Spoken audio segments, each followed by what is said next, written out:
जिस पार्टी के राष्ट्रीय अध्यक्ष ने अपनी बेटी का नाम ही मीसा रख दिया हो ताकि वो इस चीज को याद रखे, तो जितनी बार मीसा का वो नाम लेते होंगे लालू जी, तो अपने आप ही उनको याद आ जाती होगी इमरजेंसी। शक्ति जी कह रहे हैं कि उसको याद करने की जरूरत क्या है, अरे आपने बेटी का नाम रख दिया। लेकिन खैर मैं आगे बढ़ता हूं।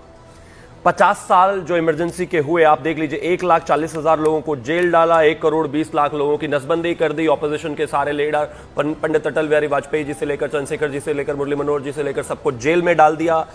मीडिया पूरे तरीके से ban, right to life ban, 7 lakh लोग जो है अपने घर से गायब हो गए, 2,000 लोगों की नसबंदी कराने से मौत हो गई, 21 हाईकोर्ट जजेस का ट्रांसफर कर दिया, 12,000 से ज्यादा घरों को गिरा दिया, 250 किताबें बैन करी, 253 जर्नलिस्टों को अरेस्ट कर लिया और 50 लोगों को प्रोटेस्ट करते हुए हत्या कर दी।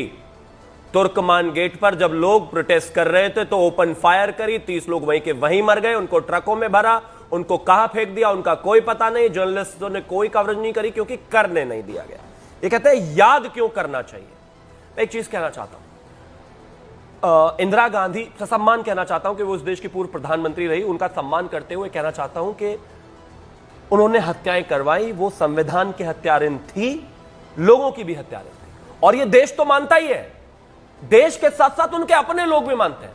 संस्कृति मंत्रालय में उस समय एडवाइजर का काम करने वाली और उनके सबसे करीबी उनको भी एडवाइस करने वाली पुपुल जयकर ने एक जीवनी लिखी उनकी, उसके बारे में ऑटोबायोग्राफी ऑफ इंदिरा गांधी, उसमें उन्होंने लिखा, पुपुल जयकर जो इंदिरा गांधी की सबसे करीबी मित्र थी, एडवाइजर थी, उन्होंने लिखा कि इंदिरा गांधी को ऐसा लगने लगा था जैसे वो खुद हिंदुस्तान है।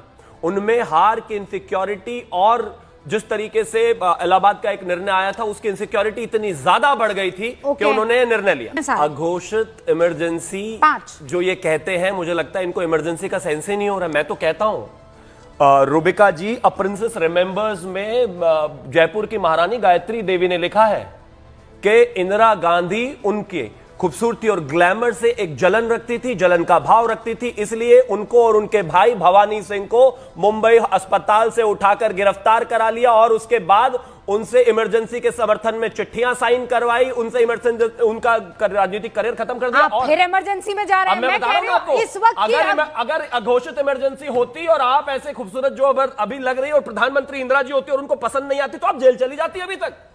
शक्ति जी के बीच में आप एक बार नहीं बोली, मेरे बारे में इतनी बार नहीं, यकीन मानिए आप शक्ति जी के तो उसमें अमित शाह जी आ गए भाई। प्रधानमंत्री कुर्सी पर बैठी हुई महिला दूसरी महिला से अगर जलती थी किसी महारानी से तो उसको जेल डाल दिया। पंकज जी, मतलब ये मैं नहीं कह रहा हूं, ये सब इतिहास कह रहा है इस देश का।